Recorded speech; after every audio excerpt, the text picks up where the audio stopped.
So hi everybody, welcome to the Brand Muse interview series. I'm here with Ben Amos, who is from Alabama. You'll be able to tell from his accent. No, actually he's from Queensland, Australia. And Ben has 15 years of experience in film and media. He's the host of the Engage with Story podcast. He has a video marketing company called Engage Video Marketing. He's also the founder and chief creative officer, creative director of Innovate Media. He'll talk a little bit about that. And he's an expert in online video marketing and strategy. So with that, welcome Ben Amos. Yeah, g'day Philip. Thanks for having me on your interview series. This is going to be fun. Absolutely. So as people who've seen some of these may know, that on the interview series we talk to branding experts like yourself about strategy, design, marketing, and about building brands for themselves and also building brands for others. So why don't we start off with just a little bit of the cliff notes of your career web? Yeah, sure. Look, I guess really this all started for me back when I was a boy. No, we won't go that far back, but the reality is that I've always been interested in video production in some way. So my dad had a big old VHS camera, that had one part that sat on the shoulder and the other part hanging over the other shoulder with the tape, VHS tape in it, and then another thing that went over the other shoulder which had the battery, separate to all of these things and all connected by wires. And I just loved that thing. When Dad let me play with it, I was basically at home making video content, just mucking around, I guess that's kind of where it all began. And from there, I went through school and university and ended up becoming a teacher, a secondary school teacher. And I taught film and media, and I taught drama as well. So a bit of an acting background, I guess, as well, although I was never particularly good at it. But so from there, I did that for 8 years or so in various schools, and then just needed to get out and do my own thing. So I kind of took the plunge. Didn't have kids at this time, so didn't have a mortgage, so we're able to just take the plunge and leave teaching and start a business. And I started a small video production business. It was basically me, and I got a loan and got a high definition video camera, and basically just started making videos. We're doing wedding videos initially, and then over a number of years started to transition more into working with businesses and brands to create video content for them. And then as we started to see the rise of online video, in particular YouTube and now social media video, my passion really over the last 3 years has been not only about the video that we create, but about getting the strategy right behind that video content to make sure that the video content actually hits the right points and achieves the right return on investment for any client. So I'm really passionate now about talking about the strategy behind video.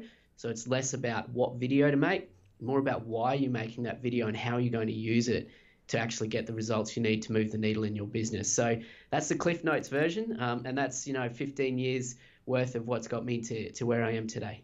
So you have a podcast that you very graciously had me on, and it's a wonderful podcast, so anyone should check it out. Ben Amos, Engage with Story. And how did that come about? How did you decide to start a podcast?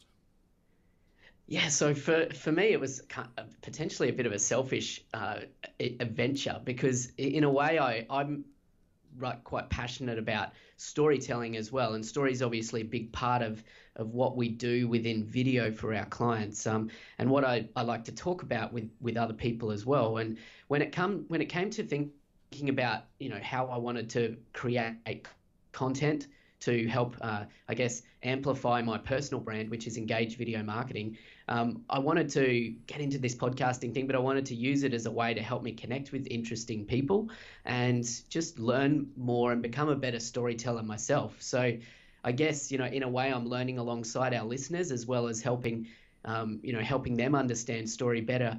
The goal of the podcast for me, particularly when I started, was to really just explore the power of storytelling in the online and digital space to help move people to take action. And I think as business owners or entrepreneurs or whatever it is that earns us our money in our careers, if we're not thinking about how story can help move our intended audience to take the action that we need, then it's really something that I think everyone should be thinking about. And a lot of people need a bit of advice on that. So that's the reason for Engage with Story, and it's been really fun connecting with people through that medium. So for, a lot of my audience are creative professionals or, entrepreneurs. So for a creative professional, how can they utilize story to better define themselves or present themselves? Yeah, I mean, look, a story is everything. At the end of the day, that's what people buy. Our good friend Chris Ducker talks about people buy from people, right? And I think, as marketers, as design agencies, as creatives, your audience would understand that it's the emotion behind the messaging that people connect with.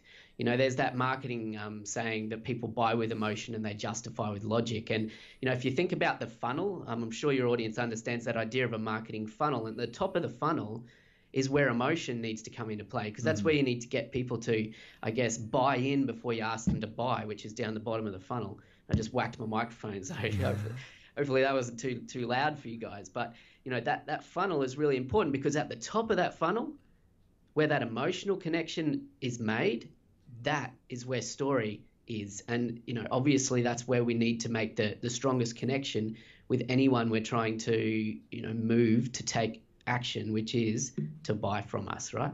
So yeah, I mean, story is everything. Story in a personal brand is critical, so that people know who you are and what you stand for and what your story is. But story in a more established and traditional brand sense as well is really everything as well, because as we know, the best brands that really resonate with their customers have a very strong brand story behind what they do. So talk a little bit about the other content marketing vehicles that you use. You also you've blogged about content repurposing, which I talk about a lot as well. So do you do any kind of content repurposing of your own? It's something that, to be honest, I'm needing to do more of. The content that I create, I do try and, well, not try and, I make a conscious effort of, if I create a video, to make sure that it becomes a blog post as well. And when it comes to content repurposing, there's a lot that can be done, and often I feel that it's potentially overwhelming as well, and I feel that myself. So am I considering doing more in this area? Absolutely, because I think I'm doing myself a disservice if some of the content that I create is not being repurposed in more ways. But to be honest, I probably need some more help on that. So that's something I'm looking into. Yeah. So you've got a podcast. You also have a YouTube channel, right? Yeah. So YouTube is something, the plumber whose taps are leaking. That's sometimes me. So when it comes to what I do in my core business, Innovate Media, and that's a 5, 6, sometimes 7 day a week business, and it's an agency here in Australia where we're working with brands and businesses in creating content for them, creating video content, and that's how I make my money ultimately. So when things are going well, it's great in that business, which means I don't have a lot of time to do other things. Now, I know that's a bit of a catch-22, and I know that idea of time, you make time, right? But with the content that I'm trying to create, it's not as consistent as I want. But, I love when I get a chance to really get into creating YouTube videos, probably not as consistently as you do, Phil, so good work on what you're doing.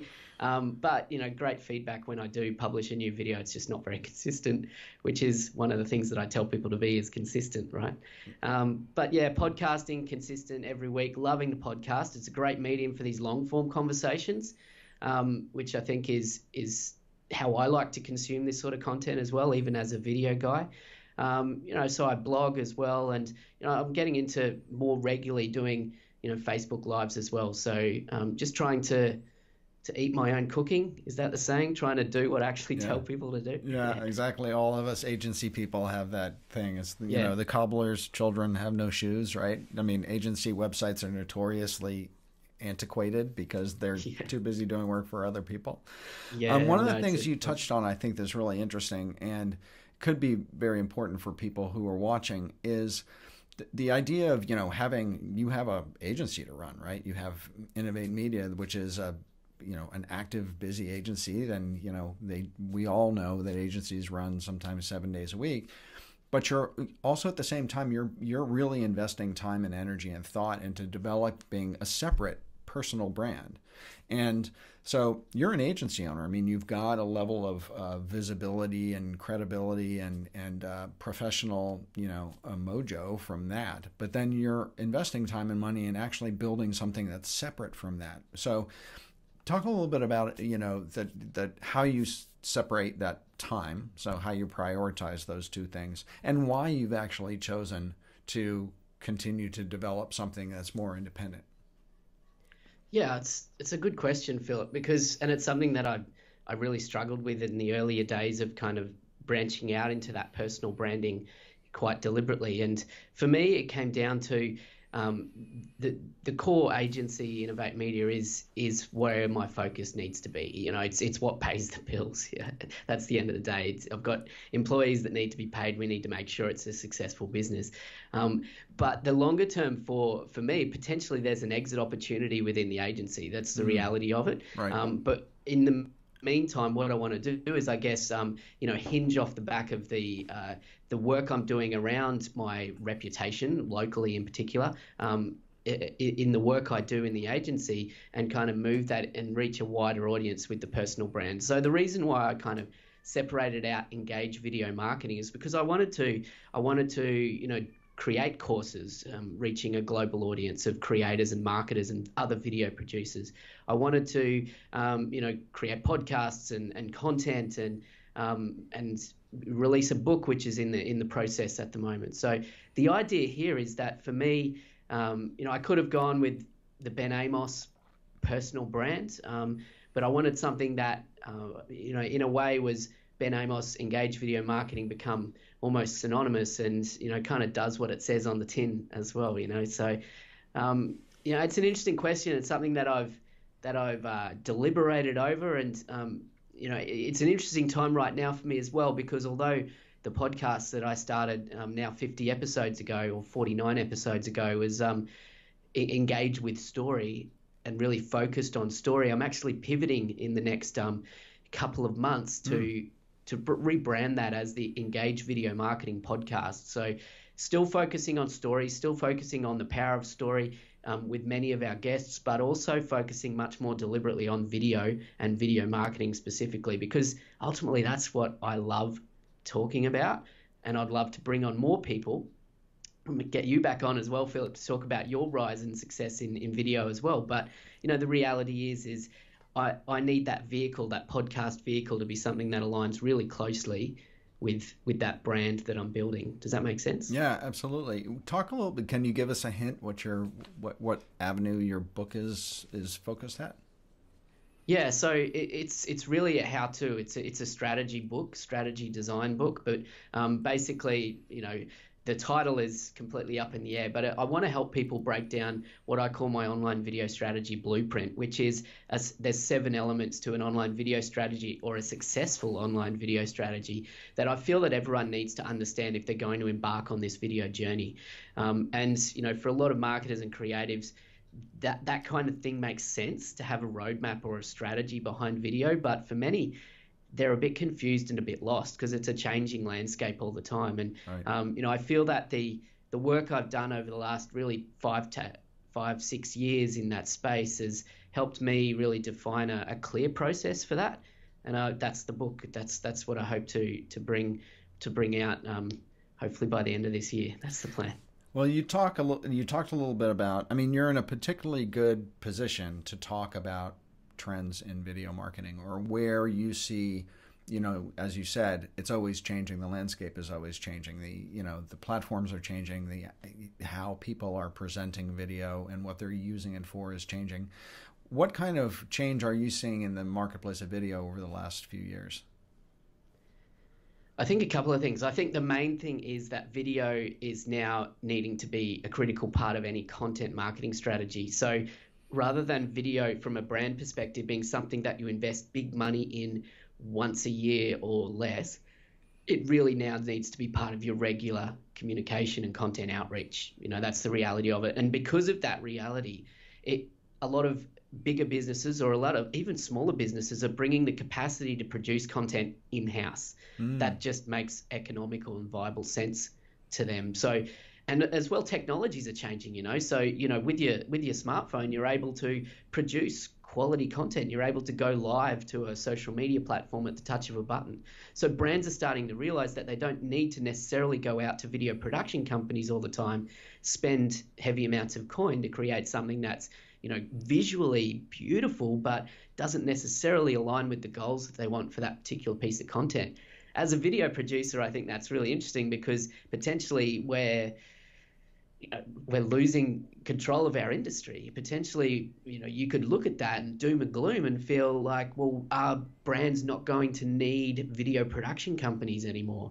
Of course, I don't believe that, because the place for a video production company now, I feel really strongly, that needs to be more of that video strategist. They need to be able to produce content, but they also need to provide the strategy and marketing advice in that video niche in order to really differentiate and position themselves. So I think that's a really interesting changing space, that we're starting to see a lot more people able to produce high quality content with a DSLR camera or an iPhone, like I mentioned. Even editing is becoming democratized now. You've got free video editing software online in the cloud that people can jump in and create pretty good videos. Sure, it might be using templates and things, but for many brands, that does the trick. So do they even need, your Adobe Premiere Suite or your Avid editing software or Final Cut or whatever? In many cases, they probably don't even need that. So, I think that what we see there is that two things. Because of this democratization of content creation, so it's in the hands of everyone, we're seeing businesses thinking, geez, it's easier to do it. Let's just bring it in-house and do it ourselves. But what we're also seeing is a hell of a lot of noise. There's a lot of I call it the avalanche of average, particularly in video, where you've got so much average content that it's potentially overwhelming. Mm-hmm. So much noise means people tune out. So any video that you create can potentially just get lost amongst the noise. So that brings it right back to everything that I'm passionate about, which is get the strategy right, understand how that strategy informs the content you create. And then when you've got that content created strategically, you also understand how to use it online, which platforms to use it, how to optimize it, and what you're actually going to measure to know whether that was successful. Because for any given piece of video content, it might not be viral views, getting into the multi-millions overnight that actually matters for that content. It might be something that's more related to a smaller niche audience, or some small action that you want just a handful of people to take, which still moves the needle in your business. So that's where I see it changing. Noise, democratization, and the increased need for approaching video strategically. So I thought one of the things you said was really interesting, and I jotted a note because I wanted to remember, was you had talked about how, companies used to put big coin into a big production and maybe only do it once or twice a year, but now there's so much more need for it across so many more platforms that companies are biting things off in much smaller chunks, right? And they're needing smaller amounts of people or teams to actually produce it. So there's that part, which is, the need for constant production and more frequent production, but then also the use of that across all these different platforms. And one of the things I've been thinking and writing a lot about recently is context marketing, which is how you show up on a particular channel, or where your particular customer avatar or tribe member, who might be a subsegment of your larger brand tribe, how they show up or what they expect from you in a particular place. Because, say, a brand might show up on Twitter in video, or Facebook in a Facebook Live video, or on Vimeo with something very highly produced, or in an event where it's cinema verite, kind of walking down the hallway with an iPhone interviewing people. All of the uses of those things are very different, and where they're being used, people are expecting something different. So one of the things I'm curious about is your take on authenticity, because high production values sometimes signal to people, they're marketing to me, or this is unattainable, or it's big business, right? And people want to do business with, like you said, people want to do business with people they know. So massive brands are working really hard to look small and to look personal. And so how do you think they're doing? And are you doing some of that work for them to try to make those brands, feel more accessible to people in a contextual way? Yeah, I think everything that you're talking about there comes back to the idea of story, of getting that story really clear, because a story by default needs to be real. It needs to be human. Yes, a brand can craft a story, right? But people's BS radar is very high these days, and those stories don't land. So it's the real, authentic stories that really matter. And authenticity is a bit of a buzzword, and it's a bit overused in marketing these days as well. But the reality is that authenticity just simply means being human, being vulnerable, and being real. Not branding as such, not marketing, but just focusing on relationships that you want to build. And when you people first, when you're looking at it from a people or audience first, when you understand that in any given story that you're not the hero of that story, that the audience or the person you're communicating to is in many cases the hero of that story, then and you get that story right and it's real and it resonates with you and also with your audience that you're aiming to communicate to, then and you apply that filter to every individual piece of content, whether it be a highly produced brand story that you might put on the front of your website. In that case, you probably do need to invest more in production. But again, the story needs to be real behind that. You wouldn't necessarily design your own brand, or you would recommend you probably wouldn't design your own brand. You wouldn't print your own business cards. You wouldn't do your own sign writing on your vehicle with a paintbrush, So your brand needs to be professionally put together, but with a consistent human, authentic story behind it. And if you can do that, and you do that in a real way, with no BS behind it, then that highly produced content can still land really well. And then as you move through to those, more in the moment, those Facebook Lives or those little interactions with a customer, whether it be live face to face or whether it be online through social media or through a Instagram story that you or someone within your brand, produces, that kind of thing, if it's got the same brand story, the same kind of heart behind it, then it all aligns. That's where the brand starts to speak the same language. And I think it's a challenge for big business. I think it's probably easier for small, like entrepreneurs, online entrepreneurs, or solo business owners, because if you're still, you can be you, right? But with bigger brands, it becomes more challenging in how you integrate that through the whole organization. But it's possible. We see a lot of good brands doing it. It just you need to focus first on getting that story right. Yeah.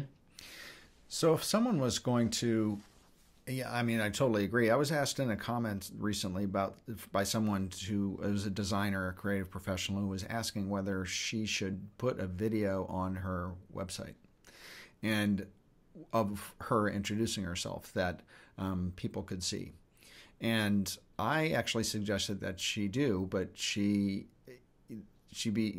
do it very quickly, so like in a minute or 2 minutes, and try to get as the highest production value out of it that she can.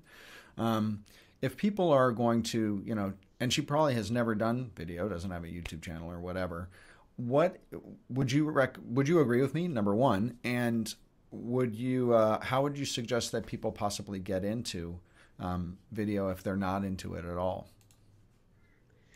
Yeah, I guess the simple answer is get good help first of all, but that's not always the right answer. So if you are thinking about video, particularly for this purpose that you talk about of kind of introducing yourself or your brand or positioning who you are and what you stand for, say on the front page of your website or on your LinkedIn profile or whatever it may be, I think the important thing is something I said before, is remembering that you're not the hero of your story, right? When we talk about telling your story, nobody really cares about you. Sorry, but nobody does. No, I talk about it all the time. It's consumer-centric communication.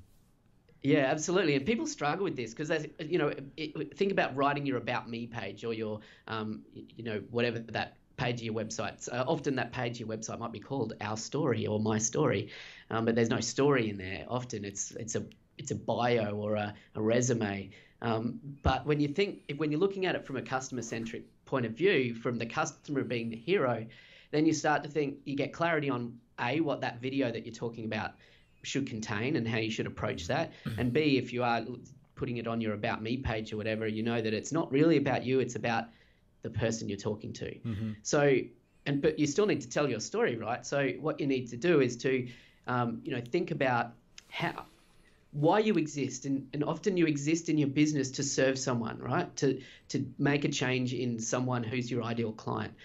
Yes, you could say that why you do your business is because you want to make money and pay your mortgage and look after your kids, and I mean that might be at the heart of it. But what gets you out of bed every morning?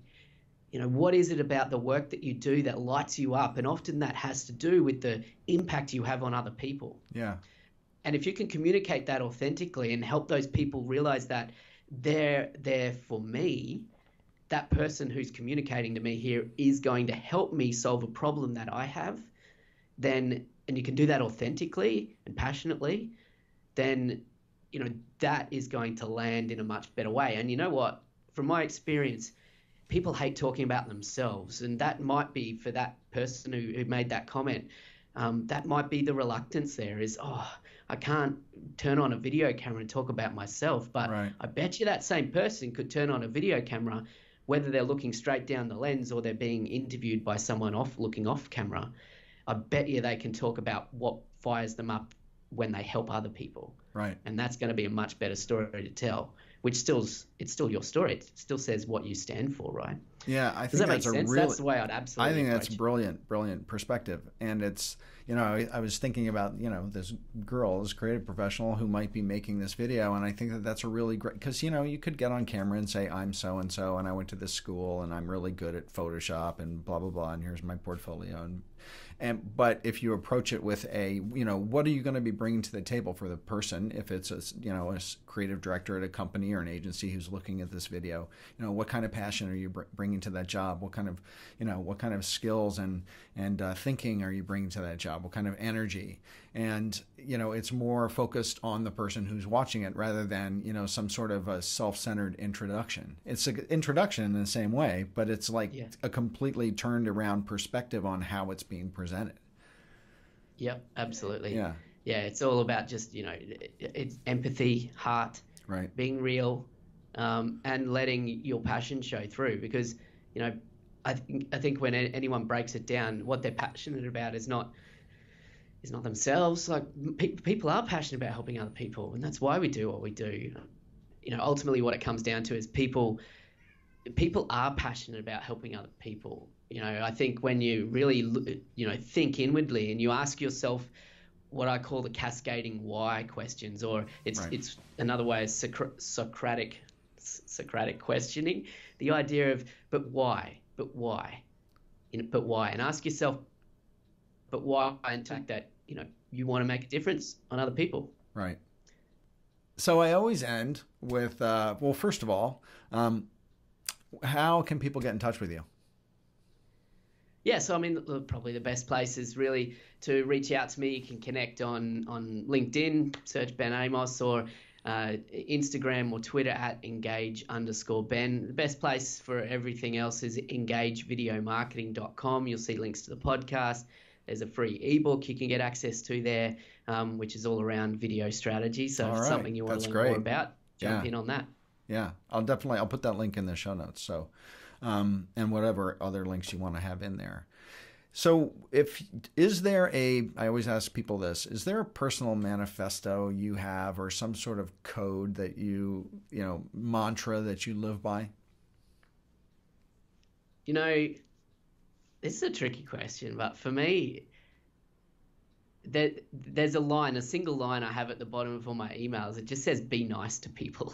I don't know why. It was a few years ago. I just threw it in there. You know, when you're kind of creating your email footer and you add in some links to things, right at the end, I just put bold, right at the bottom, just be nice to people. And that's probably, if I've got a mantra or manifesto, that's what I like to live by.